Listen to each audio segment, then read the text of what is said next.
Moscow 23 अक्टूबर 2025। अमेरिकी राष्ट्रपति Donald Trump की भारत पर लगाए गए 50% टैरिफ ने वैश्विक ऊर्जा राजनीति को हिला दिया है। ट्रंप ने भारत को साफ चेतावनी दी है कि जब तक भारत रूस से कच्चे तेल की खरीद नहीं रोकता, तब तक एक भारी टैरिफ बरकरार रहेंगे। इस दबाव के जवाब में रूस ने अमेरिका पर कड़ा प्रहार किया है, इसे अवैध हस्तक्षेप बताते हुए भारत के साथ अपने रणनीतिक संबंधों को मजबूत करने का ऐलान किया है। क्रेमलिन ने कहा, अमेरिका अन्य देशों के व्यापार को बाधित करने की कोशिश कर रहा है, जो अंतर्राष्ट्रीय कानून का उल्लंघन है। यह विवाद यूक्रेन युद्ध के बीच रूस की अर्थव्यवस्था को झटका दे सकता है, जहां भारत रूस का दूसरा सबसे बड़ा तेल खरीदार बन चुका है। ट्रंप का ये रुख कोई नई बात नहीं है। अगस्त 2025 में उन्होंने भारत पर 25% प्रत्यक्ष टैरिफ लगाया, जो व्यापार असंतुलन को दूर करने का दावा था। लेकिन इसके बाद 25% अतिरिक्त दंडात्मक टैरिफ रूस से तेल आयात के लिए लगाया गया। ट्रंप का तर्क है कि भारत की यह खरीद रूस को यूक्रेन युद्ध के लिए आर्थिक सहायता दे रही है। न्यूयॉर्क टाइम्स की रिपोर्ट के मुताबिक ट्रंप ने कहा, मोदी ने मुझे आश्वासन दिया है कि भारत रूस से तेल नहीं खरीदेगा। अगर ऐसा नहीं हुआ तो टैरिफ और बढ़ेंगे। लेकिन भारत के विदेश मंत्रालय ने इस दावे का खंडन किया है। प्रवक्ता ने कहा, हमारी ऊर्जा नीति राष्ट्रीय हितों पर आधारित है। हम किसी बाहरी दबाव में नहीं झुकेंगे। अक्टूबर में भारत ने रूस से औसतन 1.8 मिलियन बैरल प्रतिदिन तेल आयात किया, जो कुल आयात का 37% है।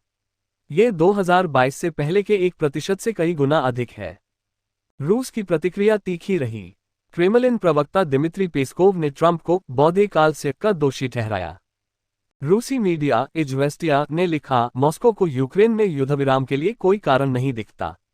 ट्रंप रूस के खिलाफ कड़े कदम नहीं उठा पा रहे।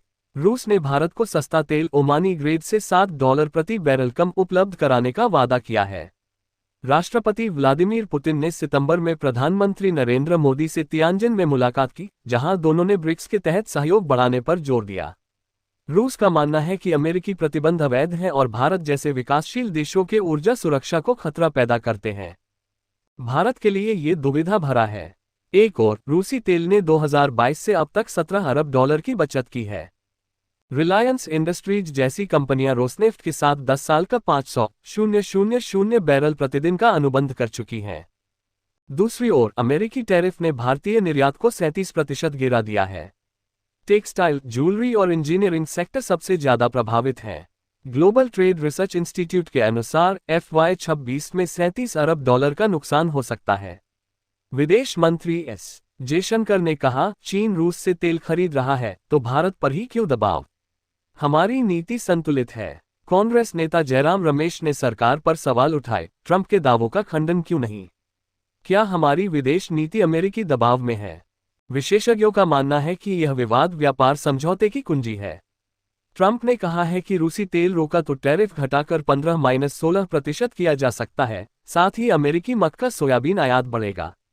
लेकिन भारत किसानों के हितों को प्राथमिकता दे रहा है। सिटी एनालिस्ट्स के अनुसार अगर भारत रूसी तेल पूरी तरह रोक दे तो वैश्विक तेल कीमतें $100 प्रति बैरल तक पहुंच सकती हैं, जो अमेरिका के लिए ही महंगाई बढ़ाएगी। दूसरी तरफ रूस चीन की ओर रुख कर रहा है, जहां अक्टूबर में ओरल क्रूड की मांग 10 गुना बढ़ी है। ये संकट भारत की रणनीतिक स्वायत्ता की परीक्षा है। क्या मोदी सरकार ट्रंप के दबाव में झुकेगी या रूस के साथ पुराने बंधन को बचाएगी? आने वाले दिनों में स्को शिखर सम्मेलन और US इंडिया ट्रेड वार्ता इसका फैसला करेगी। फिलहाल ऊर्जा सुरक्षा और आर्थिक हितों के बीच भारत सावधानी से चलेगा।